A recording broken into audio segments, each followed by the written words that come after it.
चलिए इसी के साथ आगे बढ़ेंगे खबरों में। और इस वक्त की बड़ी खबर दिल्ली से सामने आ रही है। आईपीसी 2023 के तहत पहली एफआईआर दर्ज की गई है। दिल्ली के कमला मार्केट थाने में ये एफआईआर दर्ज की गई है। और आपको बता दें कि अतिक्रमण के मामले में ये एफआईआर दर्ज हुई है।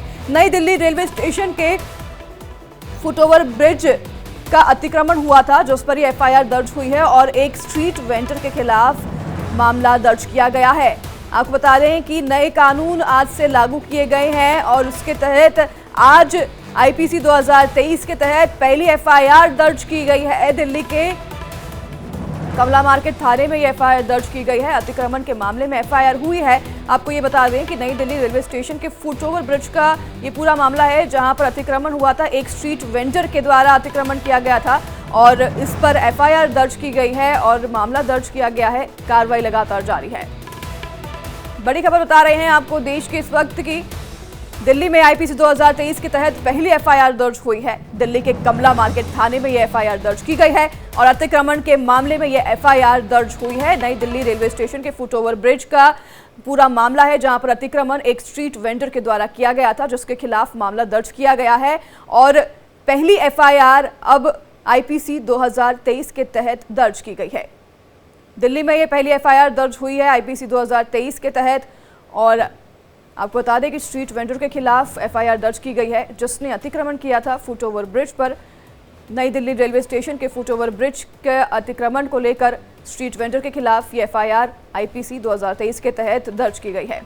इस खबर पर ज्यादा जानकारी के लिए रजनीश हमारे साथ जुड़ गए हैं। रजनीश, क्या ये पूरी खबर है? आईपीसी 2023 के तहत पहली एफआईआर दर्ज हुई है, क्या कुछ अपडेट? देखिए, दिल्ली में कमला मार्केट जो पुलिस स्टेशन है, जो सेंट्रल डिस्ट्रिक्ट के अंदर आता है, उसमें BNX यानी भारतीय न्याय संहिता के तहत धारा 285 के तहत एक मामला दर्ज हुआ है, जिसमें स्ट्रीट वेंडर के खिलाफ एक मामला दर्ज हुआ है कि फुटओवर ब्रिज पर अतिक्रमण किया था। और ये पहली एफआईआर है दिल्ली में। जो नए कानून जो आज से लागू हुए हैं, 3 कानून, उनमें से एक जो आईपीसी को रिप्लेस किया है, उसके तहत ये मामला दर्ज हुआ है। हाँ, तो ये पहली एफआईआर दर्ज हुई है। पहली जो कानून आज से लागू किए गए हैं, 3 कानून अब से जो है लागू होंगे, उसमें ये पहली एफआईआर दर्ज की गई है। क्या कुछ एफआईआर में मामला दर्ज किया गया है? अतिक्रमण आप बता रहे हैं एक स्ट्रीट वेंडर के खिलाफ दर्ज हुआ है। देखिए, इस एफआईआर में ये बताया गया है कि एक स्ट्रीट वेंडर है, जिसमें फुटओवर ब्रिज जो सेंट्रल डिस्ट्रिक्ट के कमला मार्केट इलाके में होता है, वहां पर फुटओवर ब्रिज के ऊपर अपनी दुकान लगाई हुई थी, जो अतिक्रमण था, और इसी के तहत ये मामला दर्ज किया गया है। और बात की जाए अगर नए कानून की, तो आज से ही 3 नए कानून जो है वो देश भर में, पूरे देश में लागू हो गए हैं। और जिस तरीके से तमाम जो धाराएं चेंज की गई हैं और कई जो धाराओं को रिप्लेस किया गया है, उनके तहत आज ये पहला मामला जो है वो दिल्ली की अगर बात की जाए, तो दिल्ली में पहला मामला 1 जुलाई 2024 को भारतीय न्याय संहिता, जो पहले आईपीसी थी, उसको जो रिप्लेस किया है भारतीय न्याय संहिता ने, उसके तहत धारा 285 के तहत ये मामला दर्ज किया गया है। अगर बात करें पहले के मुकाबले, तो अब जो है इस धारा में क्या कुछ बदलाव हुए हैं? अतिक्रमण मामले को लेकर भी नए कानून लाए गए हैं, क्या कुछ बदलाव देखने को मिलेंगे?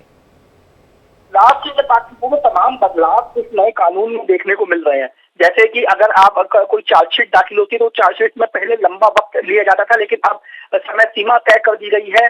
60 दिनों के अंदर आपको चार्जशीट में जो है चार्जशीट दाखिल करनी होगी और उसके बाद अगले कुछ दिनों के अंदर ही जो अदालत है उसको अपना फैसला लेना होगा, कॉग्निजेंस लेना होगा। ये तमाम जैसी चीजें हैं जिनको चेंज किया गया है। मैं बात करूँ, तमाम जो कानून की अगर बात करूं, तो दिल्ली पुलिस की अगर बात की जाए, तो दिल्ली पुलिस के 75,000 पुलिस कर्मियों को पिछले तकरीबन 1 महीने से इस जो नई भारतीय न्याय संहिता या सीआरपीसी को जो रिप्लेस किया गया है, उनके तहत ट्रेनिंग दी जा रही थी, ताकि जब एफआईआर दर्ज की जाए या जब जो अपराध है उनको लेकर जो पहले आईपीसी की धाराओं के सेक्शन थे, उनको किस तरीके से रिप्लेस किया गया, कौन कौन सी धाराएं चेंज हुई है, तमाम चीजों की प्रशिक्षण यानी ट्रेनिंग दी जा रही थी।